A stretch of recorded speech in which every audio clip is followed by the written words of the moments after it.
Good morning. Today we're with Susan Thorpe, a certified member of the Joint Health and Safety Committee for the Upper Canada District School Board. Susan is going to be walking us through a typical inspection of a chemistry classroom and chemical storage areas.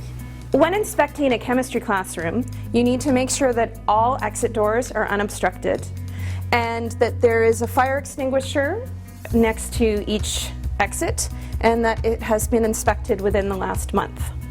There should be a fire blanket that is easily accessible, and staff should know how to use the fire blanket. There should also be a sign identifying where the nearest fire exit is and where the nearest alternative exit is.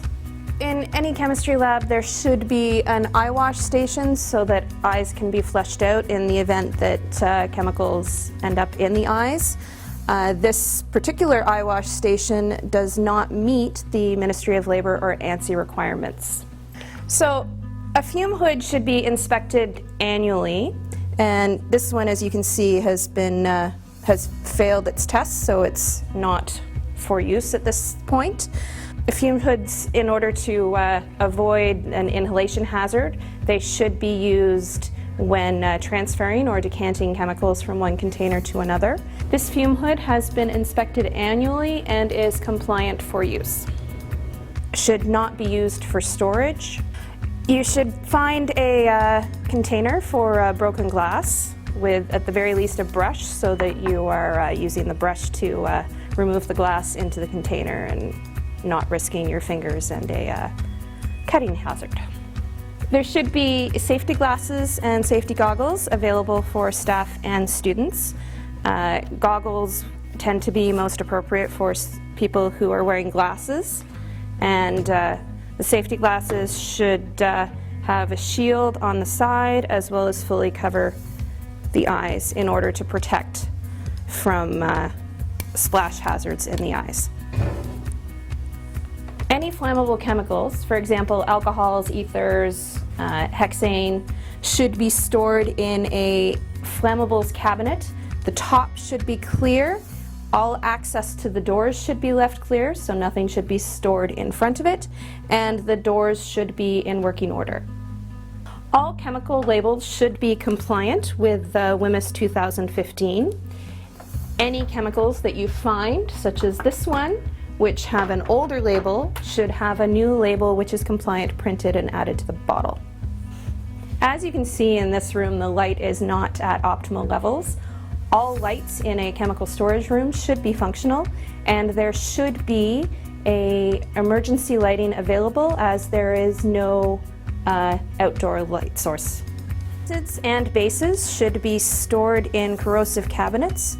There should be a ladder that is easily accessible so that you can access any equipment that is stored above your head. As in all classrooms, you need to make sure that aisles and spaces are kept clear. In addition, any cables to communication devices, such as your smartboard, should be covered if they are on the floor, and they should be secured to avoid any trip hazards.